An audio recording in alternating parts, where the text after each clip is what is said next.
ഒരു മുരിങ്ങയില തോരൻ കണ്ടാലോ? ആദ്യം തന്നെ മുരിങ്ങയില നന്നായി ക്ലീൻ ചെയ്തെടുത്ത് വെക്കുക.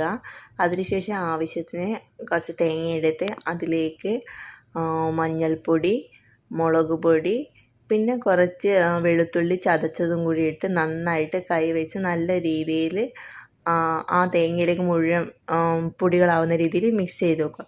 പിന്നെ ഒരു പാത്രം എടുത്ത് പാൻ അടുപ്പത്ത് വെച്ച് അതിലേക്ക് ആവശ്യത്തിനുള്ള എണ്ണ ഒഴിച്ച് പിന്നെ കുറച്ച് കടുകിട്ട് കുറച്ച് ഉഴുന്ന് പരിപ്പിട്ട് പിന്നെ കുറച്ച് വറ്റൽ മുളകും കൂടി ഇട്ട് നന്നായിട്ടൊന്ന് വഴട്ടുക. ആ കടുകെല്ലാം പൊട്ടുന്ന സമയം എന്ത് ചെയ്യണം? ഉള്ളി ഇടാം. ഞാനിപ്പോൾ ഇവിടെ ചെറിയ ഉള്ളി ചെറുതായിട്ട് അരിഞ്ഞതാണ് എടുത്തിരിക്കുന്നത്.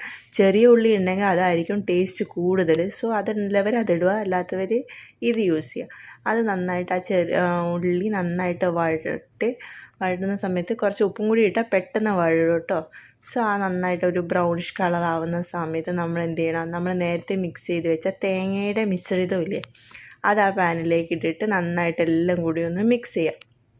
അതിനുശേഷം ആവശ്യത്തിലുള്ള മുരിങ്ങ ചപ്പ് എന്നൊക്കെ ഞങ്ങൾ പറയുക. മുരിങ്ങയില ഇട്ടിട്ട് ഒരു അടപ്പ് വെച്ച് മൂടി വയ്ക്കുക ഒരു 10 മിനിറ്റ്. പിന്നെ ഒന്ന് നന്നായിട്ടൊന്ന് ഇളക്കിയിട്ട് നന്നായിട്ടൊന്ന് എല്ലാ വശത്തും ഇളക്കി വെച്ചിട്ട് ഉപ്പുണ്ടോ എന്നൊക്കെ നോക്കുക. അതിനുശേഷം കുറച്ച് വേണമെങ്കിൽ വെള്ളം തൂക്കി കൊടുക്കുക കേട്ടോ. പിന്നെ ഒന്ന് അടച്ച് വെച്ച് ഒരു 5-10 മിനിറ്റ് കഴിയുമ്പോൾ ഇതാവും. സോ ഇത്രയേ ഉള്ളൂ, നമ്മുടെ മുരിങ്ങയില തോരൻ റെഡി. എല്ലാവരും ട്രൈ ചെയ്യണേ. ഒരു മുരിങ്ങയില തോരൻ കണ്ടാലോ? ആദ്യം തന്നെ മുരിങ്ങയില നന്നായി ക്ലീൻ ചെയ്തെടുത്ത് വെക്കുക.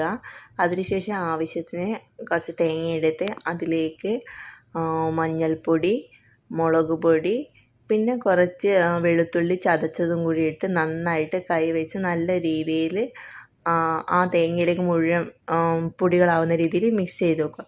പിന്നെ ഒരു പാത്രം എടുത്ത് പാൻ അടുപ്പത്ത് വെച്ച് അതിലേക്ക് ആവശ്യത്തിനുള്ള എണ്ണ ഒഴിച്ച് പിന്നെ കുറച്ച് കടുകിട്ട് കുറച്ച് ഉഴുന്ന് പരിപ്പിട്ട് പിന്നെ കുറച്ച് വറ്റൽ മുളകും കൂടി ഇട്ട് നന്നായിട്ടൊന്ന് വഴട്ടുക.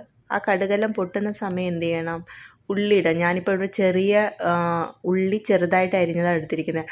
ചെറിയ ഉള്ളി ഉണ്ടെങ്കിൽ അതായിരിക്കും ടേസ്റ്റ് കൂടുതൽ. സോ അതുള്ളവർ അതിടുക, അല്ലാത്തവർ ഇത് യൂസ് ചെയ്യുക. അത് നന്നായിട്ട് ഉള്ളി നന്നായിട്ട് വഴറ്റുന്ന സമയത്ത് കുറച്ച് ഉപ്പും കൂടി ഇട്ടാൽ പെട്ടെന്ന് വഴഴും കേട്ടോ. സോ നന്നായിട്ട് ഒരു ബ്രൗണിഷ് കളർ ആവുന്ന സമയത്ത് നമ്മൾ എന്ത് ചെയ്യണം? നമ്മൾ നേരത്തെ മിക്സ് ചെയ്ത് വെച്ച തേങ്ങയുടെ മിശ്രിതമില്ലേ, അത് ആ പാനിലേക്ക് ഇട്ടിട്ട് നന്നായിട്ട് എല്ലാം കൂടി ഒന്ന് മിക്സ് ചെയ്യാം. അതിനുശേഷം ആവശ്യത്തിലുള്ള മുരിങ്ങ ചപ്പ് എന്നൊക്കെ ഞങ്ങൾ പറയുക. മുരിങ്ങയില ഇട്ടിട്ട് ഒരു അടപ്പ് വെച്ച് മൂടി വയ്ക്കുക ഒരു 10 മിനിറ്റ്.